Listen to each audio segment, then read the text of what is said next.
National testing agency ने NEET UG 2026 का notification जारी कर दिया है, जिसके अनुसार परीक्षा 3 मई 2026 रविवार को दोपहर 2 से 5 बजे तक 3 घंटे की अवधि में आयोजित होगी। इसके लिए ऑनलाइन आवेदन 8 फरवरी से शुरू हो चुके हैं और 8 मार्च 2026 रात 9 बजे तक किए जा सकेंगे, जबकि आवेदन शुल्क जमा करने की अंतिम समय सीमा रात 11:50 तक रखी गई है। ये परीक्षा MBBS, डेंटल, नर्सिंग, वेटनरी और आयुष पाठ्यक्रमों में प्रवेश के लिए होगी, जिससे देश भर के लाखों मेडिकल अभ्यर्थियों को सीधा फायदा मिलेगा। देश में पानी की गुणवत्ता को लेकर बड़ी चिंता सामने आई है, जहां एक रिपोर्ट के मुताबिक करीब 16 करोड़ लोग खराब गुणवत्ता वाला पानी पीने को मजबूर हैं और लगभग 60 करोड़ आबादी स्वच्छ पेयजल की कमी से प्रभावित है। केंद्रीय भूमि जल बोर्ड की रिपोर्ट में बताया गया है कि 9 राज्यों के कई इलाकों में भूजल में नाइट्रेट, फ्लोराइड और अन्य तत्व मानक से अधिक पाए गए हैं, जिससे लोगों की सेहत पर असर पड़ रहा है।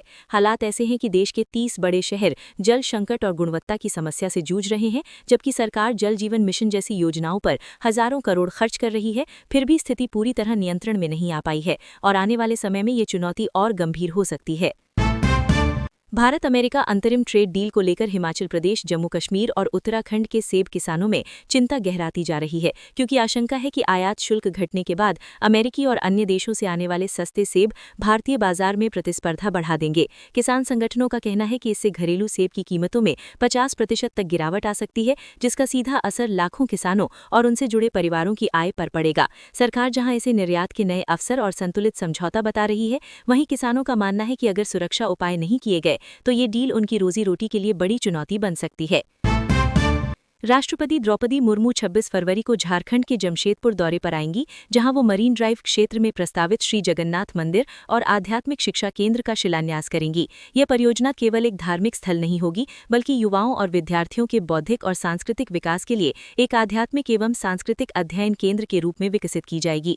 परिसर में करीब 2.5 एकड़ क्षेत्र में पत्थर से भव्य मंदिर का निर्माण होगा, जिसमें अद्भुत वास्तुकला और शिल्पकला देखने को मिलेगी। मंदिर निर्माण में लगभग 4 साल लगने का अनुमान है और इसके पूरा होने से धार्मिक पर्यटन को बढ़ावा, स्थानीय अर्थव्यवस्था को मजबूती और रोजगार के नए अवसर पैदा होने की उम्मीद जताई जा रही है। सिंधु जल समझौते को सस्पेंड किए जाने के बाद केंद्र की मोदी सरकार ने ऊर्जा और इंफ्रास्ट्रक्चर के क्षेत्र में अहम फैसले लेते हुए चिनाब नदी पर सावलकोट हाइड्रो इलेक्ट्रिक प्रोजेक्ट के लिए टेंडर जारी कर दिया है। सरकारी कंपनी NHPC की ओर से 5,129 करोड़ रुपए की इस परियोजना को एक ही पैकेज में विकसित किया जाएगा, जिसमें डैम, टनल और सहायक ढांचों का निर्माण शामिल है। इस प्रोजेक्ट से 1856 मेगावाट बिजली उत्पादन का लक्ष्य रखा गया है, जिससे जम्मू कश्मीर की ऊर्जा जरूरतें पूरी होंगी और राष्ट्रीय पावर ग्रिड को मजबूती मिलेगी। साथ ही इसे भारत के जल संसाधनों के बेहतर उपयोग और रणनीतिक मजबूती के तौर पर भी देखा जा रहा है। कश्मीर की कड़ाके की सर्दी में मधुमक्खी पालकों को बड़ी राहत मिलने वाली है, क्योंकि CSIR भारतीय समेकित औषधि संस्थान श्रीनगर के वैज्ञानिकों ने एक नया विंटर मैनेजमेंट प्रोटोकॉल विकसित किया है, जिससे मधुमक्खियों की कॉलोनियां 0 से नीचे -10 डिग्री सेल्सियस तक के तापमान में भी सुरक्षित रह सकेंगी। इस तकनीक में खास छत और पैसिव थर्मल इंसुलेशन का इस्तेमाल किया गया है, जो छतों के भीतर तापमान संतुलित रखता है और मधुमक्खियों पर ऊर्जा का दबाव कम करता है। वैज्ञानिकों के अनुसार इससे सर्दियों में मधुमक्खियों की मृत्यु दर में 30 से 50% तक कमी आ सकती है, पलायन की जरूरत खत्म होगी और बसंत ऋतु में परागण बेहतर होने से सेब, बादाम और चेरी जैसी बागवानी फसलों की पैदावार को सीधा फायदा मिलेगा। अब आम लोगों को छोटी शिकायतों के लिए थाने के चक्कर नहीं लगाने पड़ेंगे, क्योंकि EFIR सुविधा के जरिए मोबाइल या कंप्यूटर से घर बैठे शिकायत दर्ज की जा सकती है। ये सुविधा साधारण चोरी, वाहन या मोबाइल गुम होने, जरूरी दस्तावेज खो जाने, ऑनलाइन ठगी और साइबर से जुड़े मामलों में उपलब्ध है, जहां तुरंत मौके पर पुलिस पहुंचना जरूरी नहीं होता है। हिमाचल प्रदेश पुलिस के अनुसार इसके लिए राज्य पुलिस की आधिकारिक वेबसाइट पर जाकर रजिस्ट्रेशन करना होता है। OTP से लॉगिन के बाद घटना से जुड़ी जानकारी भरनी होती है और सबमिट करते ही शिकायत नंबर मिल जाता है, जिससे आगे की स्थिति ऑनलाइन ट्रैक की जा सकती है। हालांकि गंभीर प्रकृति के मामलों में लोगों को सीधे पुलिस स्टेशन जाकर शिकायत दर्ज कराने की सलाह दी गई है, ताकि समय पर जांच और जरूरी कार्रवाई सुनिश्चित हो सके। भारत अभी भी अपनी क्रूड ऑयल जरूरतों का बड़ा हिस्सा आयात करता है, लेकिन आत्मनिर्भरता की दिशा में सरकार ने रफ्तार बढ़ा दी है।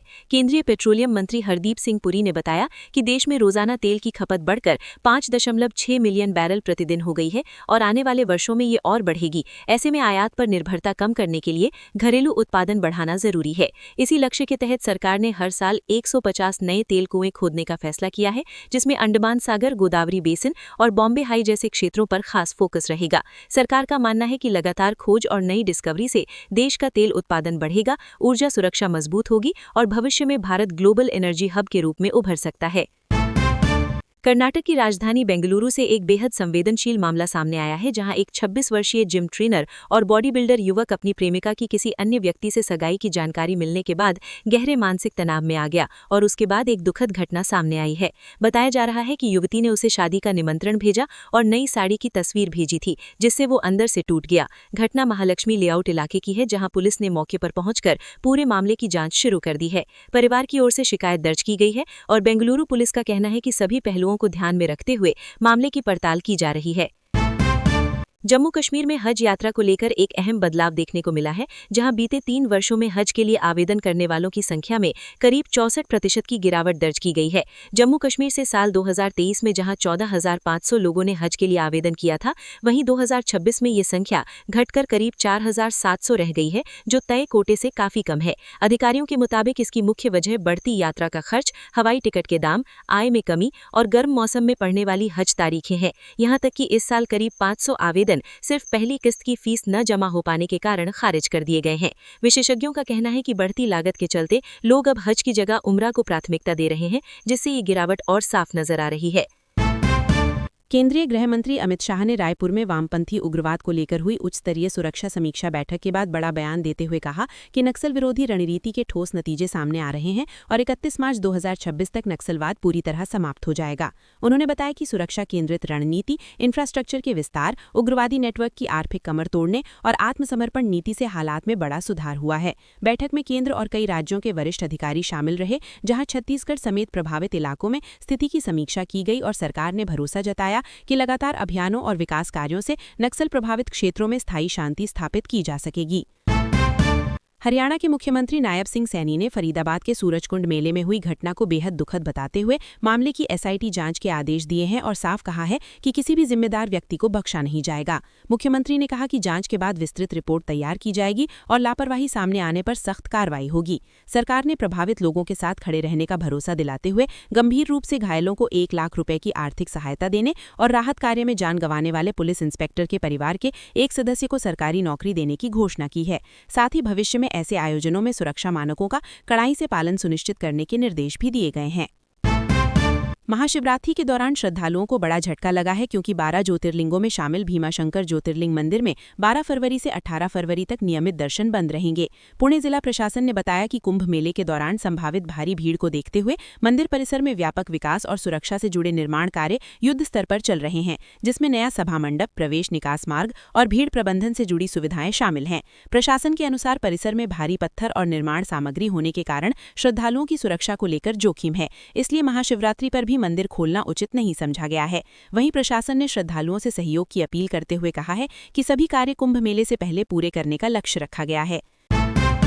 हिमाचल प्रदेश की वित्तीय स्थिति को लेकर गंभीर चिंता सामने आई है, जहां राज्य पर बढ़ते कर्ज का बोझ अब डेट ट्रैप की स्थिति पैदा कर रहा है। राजधानी शिमला में हुई वित्त विभाग की प्रेजेंटेशन में बताया गया कि राज्य की कर्ज लेने की सीमा 10,000 करोड़ रुपए है, जबकि अगले वित्तीय वर्ष में केवल मूलधन और ब्याज चुकाने के लिए 13,000 करोड़ रुपए की जरूरत पड़ेगी। ऐसे में सरकार को अतिरिक्त राशि अपने सीमित बजट से जुटानी होगी, जिससे विकास कार्यों के लिए पैसा बचना मुश्किल हो जाएगा। इस संकट को और गहरा करने वाला कारण रेवेन्यू डेफिसिट ग्रांट का खत्म होना है, जिससे सरकारी खजाने पर सीधा असर पड़ा है। मुख्यमंत्री सुखविंदर सिंह सुक्खू ने कहा कि राज्य को अपने हक की लड़ाई लड़नी होगी और पुराने बिजली प्रोजेक्ट्स, लंबित बकाया राशि और प्राकृतिक संसाधनों से जुड़े अधिकारों के लेकर केंद्र से न्यायसंगत समाधान जरूरी है, वरना आने वाले समय में हिमाचल के विकास की राह और कठिन हो सकती है। गुजरात के साबरकांठा जिले से एक गंभीर मामला सामने आया है, जहां लोकल क्राइम ब्रांच ने खाद्य विभाग और एफएसएल टीम के साथ कार्रवाई करते हुए एक ऐसी यूनिट का खुलासा किया है जिस पर दूध की गुणवत्ता से जुड़ी गंभीर गड़बड़ी के आरोप लगे हैं। जांच में सामने आया कि फैक्ट्री में दूध तैयार करने की प्रक्रिया में मानकों का पालन नहीं किया जा रहा था और इसे पाउच में भरकर ग्रामीण इलाकों में सप्लाई किया जा रहा था। कार्रवाई के दौरान करीब 71 लाख रुपए का सामान जब्त किया गया है और 5 लोगों को हिरासत में लिया गया है, जबकि यूनिट का मुख्य संचालक फरार बताया जा रहा है। गुजरात पुलिस के अनुसार मामले की जांच जारी है और आम लोगों की सेहत से जुड़े इस प्रकरण में आगे और खुलासे होने की संभावना है। असम की सियासत में बयानबाजी तेज हो गई है, जहां कांग्रेस सांसद और प्रदेश अध्यक्ष गौरव गोगोई ने मुख्यमंत्री हिमंत बिस्वा शर्मा की प्रेस कॉन्फ्रेंस पर तीखी प्रतिक्रिया दी है। गुवाहाटी से जुड़े इस राजनीतिक विवाद में गोगोई ने मुख्यमंत्री के लगाए गए आरोपों को खारिज करते हुए सोशल मीडिया पर कहा कि यह प्रेस कॉन्फ्रेंस तथ्यहीन बयानों पर आधारित थी और इसका मकसद जनता को गुमराह करना था। उन्होंने दावा किया कि कांग्रेस की गतिविधियों से सरकार असहज है और इसी वजह से ऐसे आरोप सामने लाए जा रहे हैं। वहीं दूसरी ओर मुख्यमंत्री ने मामले को गंभीर बताते हुए जांच से जुड़ी जानकारी साझा की है, जिससे ये सियासी विवाद और गहराता नजर आ रहा है। बजट से पहले उत्तराखंड की आर्थिक स्थिति साफ हो रही है, जहां करीब 1 लाख करोड़ रुपए के प्रस्तावित बजट को राज्य की सीमित कमाई और बढ़ते खर्च के बीच संतुलित करना बड़ी चुनौती बना हुआ है। राजधानी देहरादून में तैयार हो रहे बजट के आंकड़ों के मुताबिक राज्य को टैक्स, नॉन टैक्स और केंद्र से हिस्सेदारी मिलाकर करीब 45 से 48 करोड़ रुपए की आमदनी होती है, जबकि वेतन, पेंशन, ब्याज और विभागीय खर्च में ही 48,000 करोड़ रुपए से ज्यादा खर्च हो जाते हैं। पेंशन और वेतन पर भारी बोझ, कर्ज के ब्याज और सीमित राजस्व के कारण विकास कार्यों के लिए गुंजाइश कम दिख रही है। ऐसे में गैरसैंण में पेश होने वाला यह बजट पुष्कर सिंह धामी सरकार के लिए न सिर्फ आर्थिक संतुलन बल्कि चुनाव से पहले जनता को साधने की बड़ी परीक्षा माना जा रहा है। भारत भूटान सीमा से सटे जयगांव इलाके में बहने वाली तोरसा नदी को लेकर गंभीर स्थिति सामने आई है, जहां पिछले 4 महीनों से ठोस कचरा प्रबंधन के नाम पर शहर का कचरा सीधे नदी में डाला जा रहा है। आरोप है कि इससे नदी का प्राकृतिक प्रवाह प्रभावित हो रहा है और आसपास के पर्यावरण पर भी बुरा असर पड़ रहा है, जिसको लेकर स्थानीय लोगों और पर्यावरण से जुड़े समूहों में चिंता बढ़ गई है। मामला सामने आने के बाद जयगांव विकास प्राधिकरण प्रशासन के घेरे में आ गया है और इसे लेकर राजनीतिक बयानबाजी भी तेज हो गई है। वहीं प्राधिकरण ने दावा किया है कि जल्द ही नई ठोस कचरा प्रबंधन परियोजना के जरिए इस समस्या का समाधान किया जाएगा। उत्तराखंड सरकार ने राज्य की आय बढ़ाने और पर्यावरण संरक्षण को मजबूत करने के लिए बड़ा फैसला लेते हुए 15 फरवरी से राज्य की 15 सीमाओं पर ग्रीन सेस वसूली लागू करने की घोषणा की है। देहरादून से जारी जानकारी के अनुसार दूसरे राज्यों से आने वाले निजी और व्यावसायिक वाहनों से यह शुल्क ऑटोमेटेड नंबर प्लेट रिकॉग्निशन कैमरों के जरिए लिया जाएगा, जिससे पारदर्शिता बढ़ेगी और मानवीय हस्तक्षेप कम होगा। सरकार का अनुमान है कि इस व्यवस्था से हर साल करीब 100 करोड़ रुपए की अतिरिक्त आय होगी, जबकि आपातकालीन सेवाओं, दोपहिया, तिपहिया, सीएनजी और इलेक्ट्रिक वाहनों को इससे छूट दी गई है, ताकि पर्यावरण अनुकूल परिवहन को बढ़ावा मिल सके और आम यात्रियों पर अतिरिक्त बोझ न पड़े।